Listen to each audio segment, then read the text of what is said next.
Good morning all. Today's presentation, I'm going to present the concept of GPRS. What is GPRS? What are the characteristics of GPRS and the features of GPRS and the architecture of GPRS? So what is GPRS? So GPRS is nothing but it's a general packet radio service. Its architecture mainly works on the same procedure like GSM network. It is not restricted to use GSM service alone, and the packet radio means it enables the packet mode communication over the air and service node system. Existing BSS partially also NSS, that is base substation, base serving subsystem, and network switching subsystem infrastructure is also used. The main benefits of using GPRS is uh, the resources whatever they are reserved only whenever they are needed, and they can be charged accordingly, and the setup times connections are reduced, and it enables new service opportunities. The additional entity in GPRS network is it allows packet data transmission. So this data it overlaps with the second generation GSM network, providing packet data transport at a rates ranging from 9.6 to 1.7 171 kbps. Along with the packet data transport, the GSM network it also accommodates multiple users to share the same air interface resources concurrently. This GPRS it uses packet switched resource allocation. That is, whenever the resources those are allocated, only the data has to be sent or received.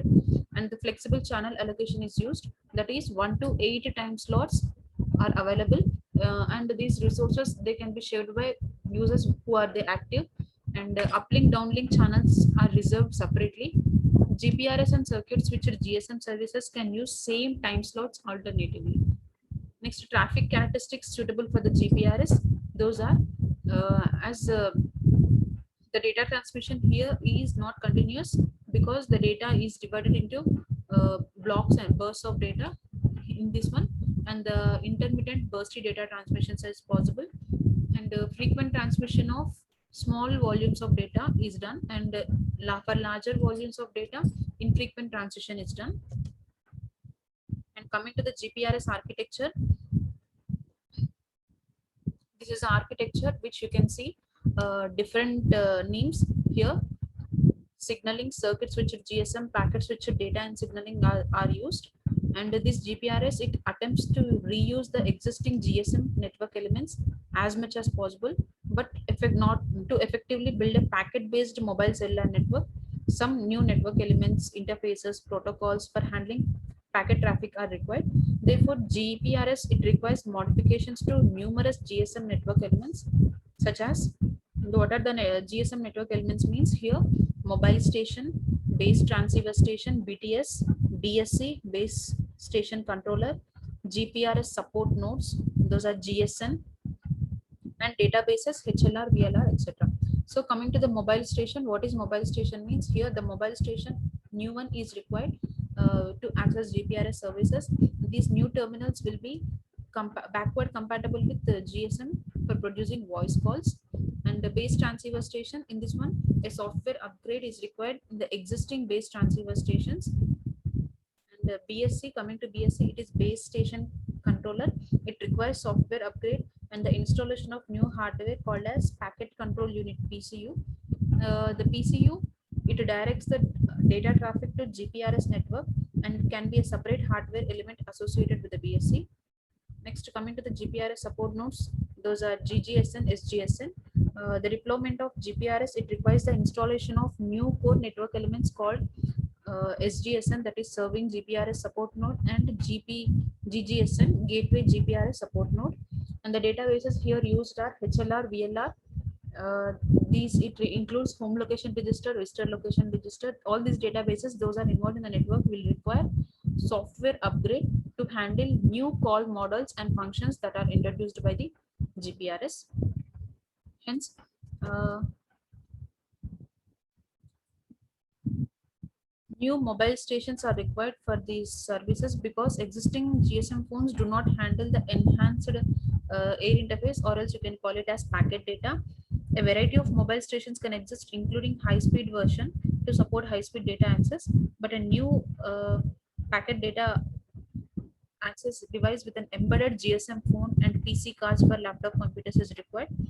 These mobile stations, new one which are using, they are backward compatible for making voice calls using the GSM. And these are the points. Next, these are the two supporting nodes. I was already told you SGSN, GGSN. Next, what is SGSN and GGSN? So SGSN is nothing but the serving GPRS support node. It is responsible for authentication of GPRS mobiles. That is registration of mobiles in the network and the mobile mobility management, collecting information on charging for the use of air interface, location management, mobility management. All these will comes under serving GPRS support node. And the next one, GGSN. It is nothing but gateway GPRS support node.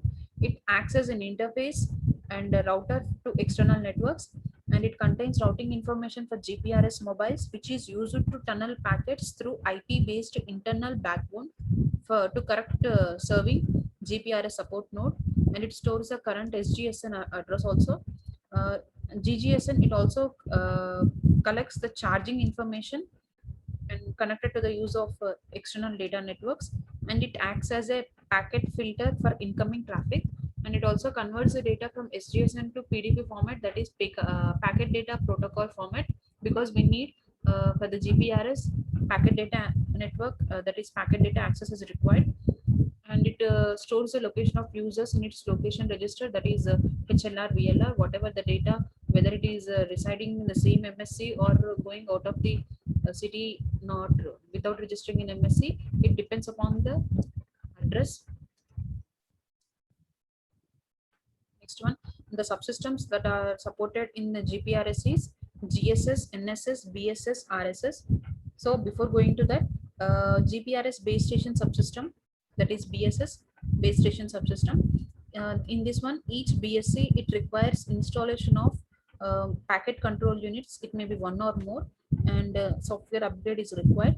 This PCU, packet control unit, it provides physical and logical data interface to the BSS, that is base station subsystem, for packet data traffic. And the BTS, base transceiver station, it also requires software upgrade, but typically it does not require any hardware enhancements.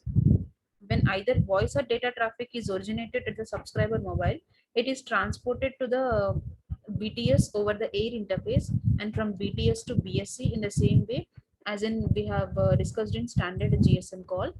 However, at the output of the BSC, the traffic is separated, voice is sent to the MSC, and the data is sent to new device called SGSN via PCU over frame relay interface. So here the voice will be sent to MSC, data is sent to new device, that is SGSN over interface, and the output at the output of BSC, the traffic will be separated in this way. Next, GPRS support nodes, that is I have already explained you, GGSN, SGSN, and the internal backbone is nothing but it's an IP based network which is used to carry packets between different GSNs. The tunneling is used between SGSN and GGSN so that internal backbone does not need any information about the domains, what is happening outside the GPRS networks. And signaling from GSN to MSC, HLR, or EIR is done using SS7, that is signaling protocol. SS7 is done. And the base station subsystem, it needs to enhance meant to recognize and send packet data.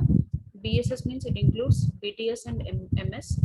Network subsystem, it also consists of number of SGSNs and MSC. It helps in authentication, operation, and maintenance of subsystems, which includes the database registers. Next is a diagram explaining about BSS, NSS, and OMC. That is, which is similar to that of this diagram is similar to that of GSM architecture. And extra here is in between for the OMC, it has used two serving nodes. And the radio station subsystem means it consists of number of base stations, base station controllers, base transceiver stations, mobile stations, and it is having GPRS capability. And cyber key sequence number, that is logical identity, is also stored in radio station subsystem. And the gateway subsystem, it also consists of SGSN, GGSN, and provide connections to the networks. And also for the public data network, that is ISDN, public digital data networks. Next, the other components in GPRS is home location register, mobile station, and SMS nodes. What is home location registers means? It stores the subscribers information, and mobile station, it is nothing but our mobile phone, and SMS nodes, it is used to transmit SMS through SGSN. Next, routing area. GPRS, it introduces the concept of routing area, which is similar to the location area in GSM, except that it contains few cells, because routing areas are smaller than location areas. Loss radio resources, those are used while broadcasting a paging message. So this is about the architecture of the GPRS. And the next, what are the features that are included in GPRS services, and how it extends the GSM packet switches data capabilities and makes services possible means. The features of GPRS include SMS messaging and broadcasting, and always on internet access is provided, and MMS. Next, push to talk over cellular, and the last one is instant messaging and presence, that is wireless village. These are the services which are features used for the GPRS. Thank you.